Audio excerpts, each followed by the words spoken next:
ladies and gentlemen, welcome to my Chang Ami. Ayan, nagwawalwal na naman. Kung nakikita nyo po, si Chang Ami ay walang suklay-suklay at naisipan po maglinis dito sa kanyang asyenda.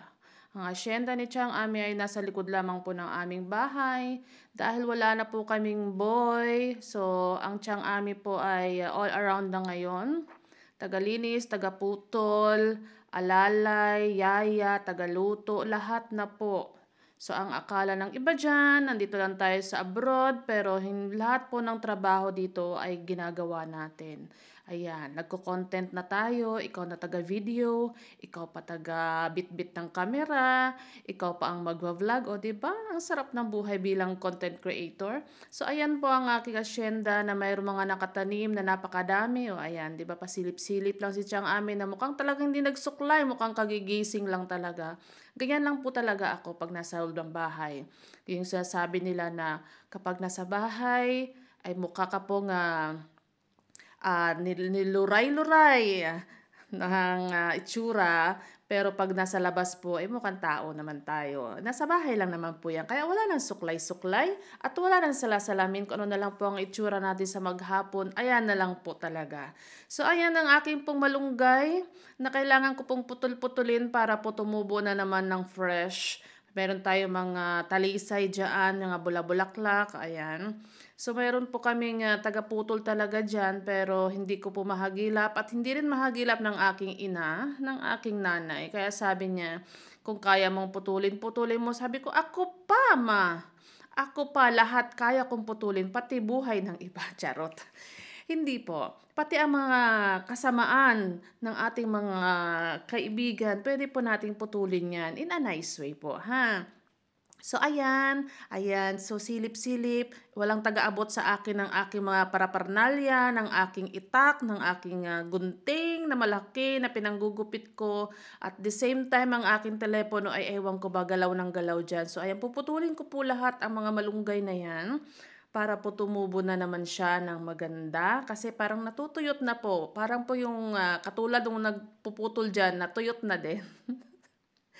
Kaya ayan. So, sa mga nagsasabi dyan na ang buhay dito sa abroad ay napakasarap, hindi po. Swertihan lang tayo. Minsan nakakatagpo tayo ng amo na talagang masarap kasama at busog ka sa kanilang pagmamahal. Pero meron din po tayong amo na alam nyo na.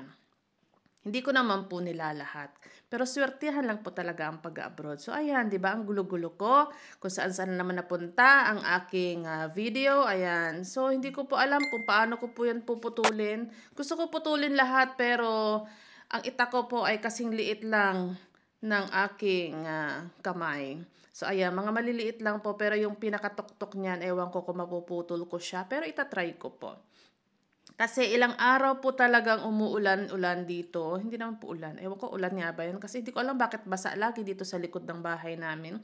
At saka yung mga ibon dito na lagi na lang nagtatae-tae. Ayan. So, ayan po. Ang trabaho ni Chang Ami. Pero hindi naman po yan lagi-lagi. At wala lang po kami makitang magpuputol niyan. Kaya ako na lang din po talaga. Kaya sabi ng aking ina, putulin mo. Sabi ko, sige, kung gusto mo may papaputol ka pa ba, magsabi ka lang. Kasi ang laki-laki ng itak ko na yan. Ayan. So, ayan guys, ang buhay po ng ating Chang Ami. Maraming mga pinagkakaabalahan sa buhay. Kung ano-ano na lang. Ayan, sige putol. Ayan, sige pokpokin mo, Chang. Ayan, yung mga badahon-dahon na yan, nasa ulo ko na siya. Maliligo naman tayo kasi schedule po ng ating pagliligo ngayong araw na to, kaya okay lang yan. At medyo makati-kati na dahil ang mga, ewan ko, may mga lumilipad-lipad dyan. Ayan, so magiging fresh na po ang pagtubo ng ating malunggay kasi malapit na rin ang summer. So kailangan yan maganda ang dahon dahil minsan po ginugulay ko din yan. Nilalagyan ko lang siya ng sardinas. O ayan, so gagamitan na naman natin ng gunting. At yung tanim ni Cordapia doon, nakala mo hindi ko alam kung anong yung tanim niya na yan na parang niyog-niyogan na yan. Ang tatalas po niya kaya gupitin ko. Magulat siya mamaya ano nangyari sa kanyang pinaghirapang niyog-niyogan. Ako, niyog nga ba yan?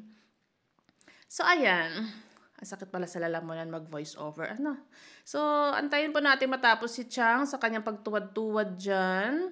Ayan, so puputulin po natin lahat yan, lilinisin. Grabe talaga ang itsura mo, Chang. Oh, para talagang nilustay ka na ng panahon.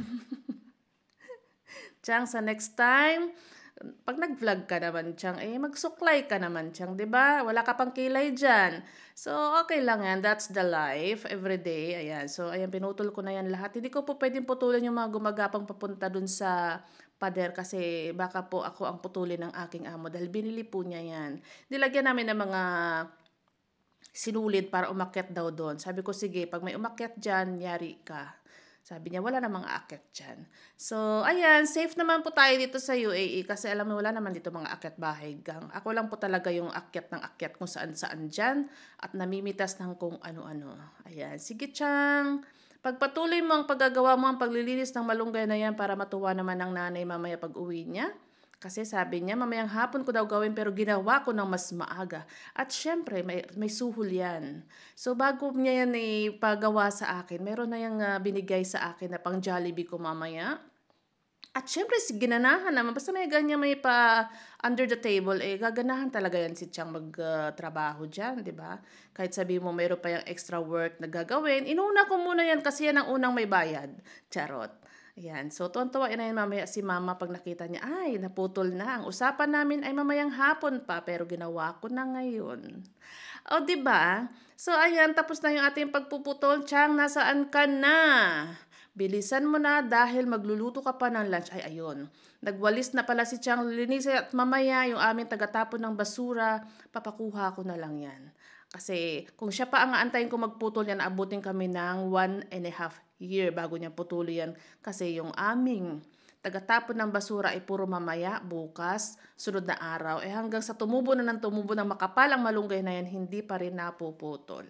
Ayan. So, thank you so much guys sa inyong panonood at see you again for my next video. Bye-bye!